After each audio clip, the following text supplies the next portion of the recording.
हे student, good morning. बच्चों, कैसे हैं आप सब? आशा करता हूँ सब बच्चे फिट और फाइन होंगे। प्यारे बच्चों, आज की इस वाले वीडियो में हम लोग एक नया चैप्टर स्टार्ट करने जा रहे हैं, चैप्टर नंबर 3, जिसका नाम है फैक्टराइजेशन ऑफ पॉलिनोमियल्स।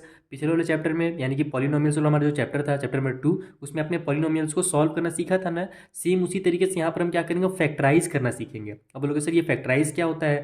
तो जैसे कि नॉर्मल तरीके से अगर मैं आपको बताऊँ, जैसे देखो 12 नंबर एक हमारे पास, तो 12 का जो हमारे फैक्टर होते हैं वो 2 होता है, 4 होता है, 6 होता है, इस तरीके से होता है ना।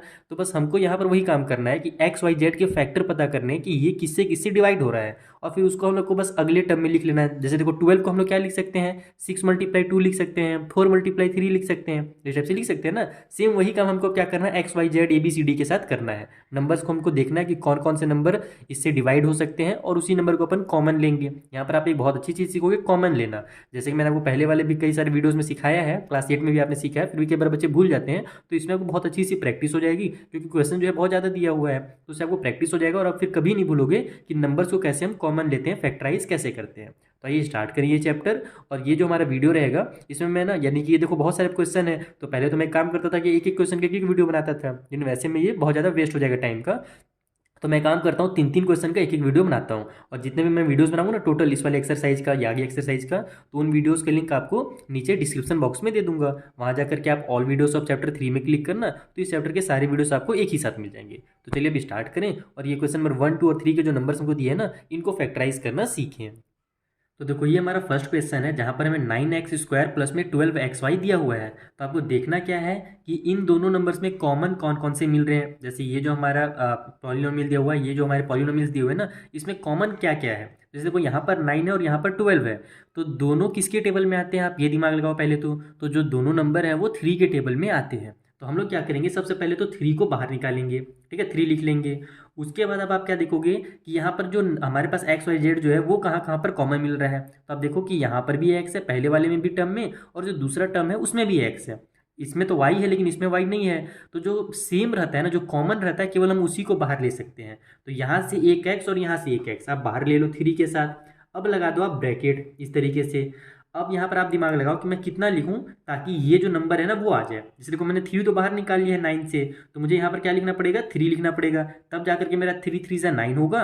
और लेकिन अभी तो x है हमारे पास, तो 3 3 ज़ा 9 और x हो जाएगा, जबकि आना क्या चाहिए, x का स्क्वायर आना चाहिए। वैल्यू में कोई भी चेंज नहीं होगा, ये ध्यान रखना। तो यहाँ पर अपन क्या करेंगे, एक x और लिख देंगे। तो अब ये देखो, इससे हम लिखने से फायदा क्या हुआ कि 3 3 ज़ा 9 भी हो जाएगा, और x और x मिलकर के x का स्क्वायर बन जाएंगे। तो इस तरीके से कॉमन लिया जाता है। सेम वही काम आगे वाले टर्म के साथ किया जाएगा। देखो यहाँ पर 12 था, 3 हमने कॉमन ले लिया है, तो बचा कितना, माइनस नहीं करना, यानी कि 12 में से 3 माइनस करके 9 लिख दे, वैसे नहीं, मल्टीप्लाई करके आपको देखना है कि 3 में मैं कितने का मल्टीप्लाई करूँ कि 12 आ जाए। क्योंकि यहाँ पर देखो बीच में कोई भी साइन नहीं, यानी कि मल्टीप्लाई की साइन है। तो हम लोग 3 में 4 का मल्टीप्लाई करते हैं तब 12 आता है। तो ये देखो 3 4 जो हमारा 12 हो जाएगा।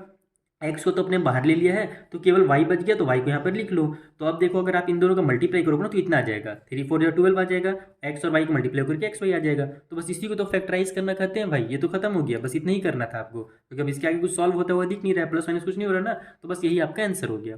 कितना सिंपल था, एक लाइन में आंसर आएगा। बस आपको ये समझना है कि वो जो नंबर्स हैं वो किससे डिवाइड हो रहे हैं, ठीक है। दूसरी चीज़ ध्यान ये रखना है आपको, ये मैं आपको क्वेश्चन नंबर 2 में ही समझा देता हूँ। इसमें हमको कितना दिया हुआ है, देखो 18x का स्क्वायर है, उसके बाद फिर y है, फिर माइनस में 24x y और z है, ठीक है।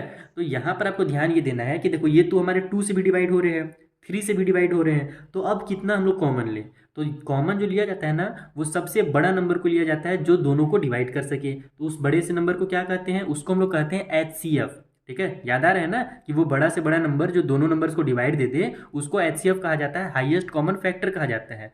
तो आप HCF अगर अपने माइंड पे निकाल सकते हो तो भी आपका बहुत अच्छी बात है, आप उससे भी सॉल्व कर लो। नहीं निकाल सकते हो तो आप साइड में जाकर के HCF निकाल सकते हो। जैसे देखो यहाँ पर 18 और 24 है, छोटा नंबर है, इसका HCF आपको क्लास 9 में पहुंच गया हो, माइंड से निकालना आना चाहिए। जैसे देखो ये 2 से भी डिवाइड हो रहे हैं दोनों, 3 से भी हो रहे हैं, है ना, फिर हमारे 6 से भी दोनों डिवाइड हो रहे हैं, और 6 से फिर आगे जाओगे तो कोई ऐसा नंबर नहीं मिलेगा जिससे दोनों डिवाइड हो। जैसे देखो ये 9 से तो डिवाइड हो जाएगा, लेकिन 24 9 से डिवाइड नहीं होगा। इसका मतलब क्या हुआ कि इन दोनों का जो HCF है ना वो कितना है, 6 है, ठीक है। ऐसे भी निकाल लो, अगर आपको ऐसे निकालने में कठिनाई हो रहा है तो आप ऐसे निकाल लो। देखो 18 लिखो, 24 लिखो, दोनों किससे डिवाइड हो रहे हैं, पहले 2 से हो रहे हैं ना, तो 2 2 9 जा 18 हो जाएगा, टू का टेबल 12 टाइम पढ़ेंगे तो 24 हो जाएगा।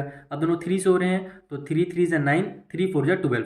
अब ये देखो डिवाइड नहीं हो रहा, कोई सेम नंबर से 3 और 4 दोनों डिवाइड नहीं हो सकता। तो ये जो हमें दो फैक्टर मिले हैं ना, इनको मल्टीप्लाई कर दो।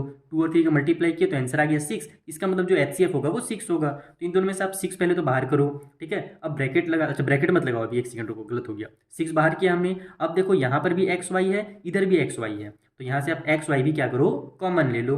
अब ब्रैकेट लगा लो। अब यहाँ पर से हमने चूंकि देखो पहले तो नंबर को ले लेते हैं, तो 6 में कितने का मल्टीप्लाई करें कि 18 आ जाए, तो 6 में 3 का मल्टीप्लाई करेंगे तो 18 आ जाएगा। तो ये नंबर कंप्लीट हो गया। अब हमारे पास यहाँ x और y है, यहाँ x स्क्वायर y था, इसका मतलब एक x हमको और लिखना पड़ेगा, तब ना x और x मिलकर के x स्क्वायर बनाएंगे और y उतर जाएगा, ठीक है। उसके बाद माइनस की साइन है तो माइनस की साइन लगाएंगे। 6 का हम लोग 4 टाइम टेबल पढ़ते हैं तो 24 आता है, तो यहाँ पर 4 लिख लो।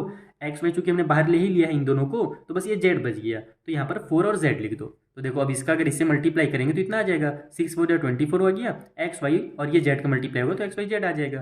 तो यही हो गया इसके फैक्टराइजेशन। कितना सिंपल था। चलिए जो लास्ट वाला क्वेश्चन है, क्वेश्चन नंबर 3, उसे भी सॉल्व करते हैं। इसमें कितना दिया हुआ है हमको, 27 ए का क्यूब है, बी का क्यूब है, फिर -45 ए के पावर में 4 है और बी का स्क्वायर है। तो अब यहाँ पर आप देखोगे कि ए बी तो है, लेकिन जो पावर्स हैं वो हमारे कितने हैं, अलग अलग हैं। तो आपको कॉमन उतना ही लेना है जितना दोनों में हो। जैसे देखो यहाँ पर आपको मैं समझा रहा, पहले तो नंबर ले लेते हैं, 27 और 45 है, तो इसका HCF कितना निकल जाएगा। चलो साइड में आप निकाल भी सकते हो, फिर डायरेक्ट भी कर लो। चलो डायरेक्ट कर लेते हैं। देखो 3 से तो दोनों डिवाइड हो ही रहे हैं, क्योंकि 5 और 4 9 हो जाता है ना। अच्छा 9 से भी डिवाइड हो रहा है, देखो ये 9 से हमारा 27 भी होता है, 45 भी होता है। यस, इसका HCF जो होगा 9 निकलेगा। तो मैं डायरेक्ट लिख देता हूँ, बाकी आप चाहो तो इस तरीके से HCF निकाल सकते हो। तो यहाँ पर हम लोग 9 ले लिए कॉमन। अब देखो यहाँ पर ए के पावर में 3 है और यहाँ ए के पावर में 4 है, ठीक है। तो हमको क्या जानते हैं हम कि यहाँ पर अगर मैं ए के पावर में 4 लिख दूंगा, तो ए के पावर में 4 लिख दूंगा तो ए के पावर में 3 तो आएगा नहीं मल्टीप्लाई होकर के। यानी आप कम को लिख सकते हो, ज़्यादा को नहीं लिख सकते। तो आप क्या करोगे कि जो पावर कम है ना उसको कॉमन लोगे। ए के पावर में 3 कम है तो ए के पावर में 3 को आप कॉमन ले लो।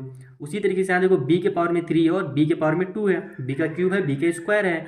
तो अपन क्या करेंगे, जो कम वाला है स्क्वायर वाला उसको कॉमन लेंगे। अब क्यों ले रहे हैं कम वाले को कॉमन, वो भी भाई आपको समझ में आ जाएगा। अब देखो यहाँ पर कि हम लोग का ये हमारा 3 जा 27 हो जाएगा।